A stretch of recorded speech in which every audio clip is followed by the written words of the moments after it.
जत बनी हम प्रभु यीशु के दुआरी, चलबू का धनिया हो।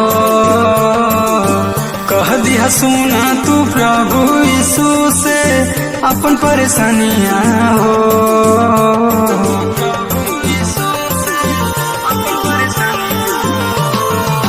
जत बनी हम प्रभु यीशु के दुआरी, चलबू का धनिया हो।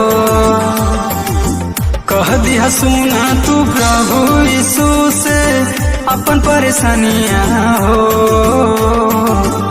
वहाँ पढ़े के पढ़ी वचनिया ये धाम, पढ़ब वचनिया कहब परेशानिया, हम पूजब प्रभु के चरनिया जान, हम पूजब प्रभु के चरनिया जान, झुकब हम उनके शरणिया जान, हम पूजब प्रभु के चरनिया जान, हम पूजब प्रभु के चरनिया जान, हम पूजब प्रभु के चरनिया जान, झुकब हम उनके शरणिया जान। चला हम प्रभु के दर्शन करा दी, तोहर के धनी चरच घुमा दी। देखिले हरदम हम प्रभु के सपनावा, एही से मन बाटे जाए के भवनवा। वहाँ मिलेला हो, वहाँ मिलेला सुना आशीषिया ये जान।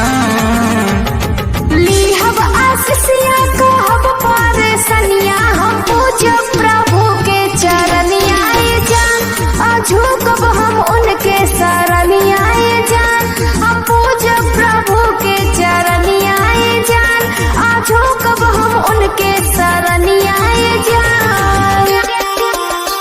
हम पूजब प्रभु के चरनिया जान,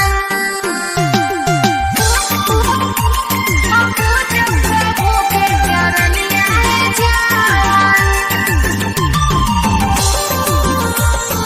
झुकब हम उनके शरणिया जान। कवनो गलतिया जनी वहाँ करिहा, ये धनी प्रभु के नाम बस धरिहा। मनवा में हमरे ना बात सही खोट हो, प्रभु यीशु के दिल के पहुँची ना चोट हो। उनकर दास जी हो,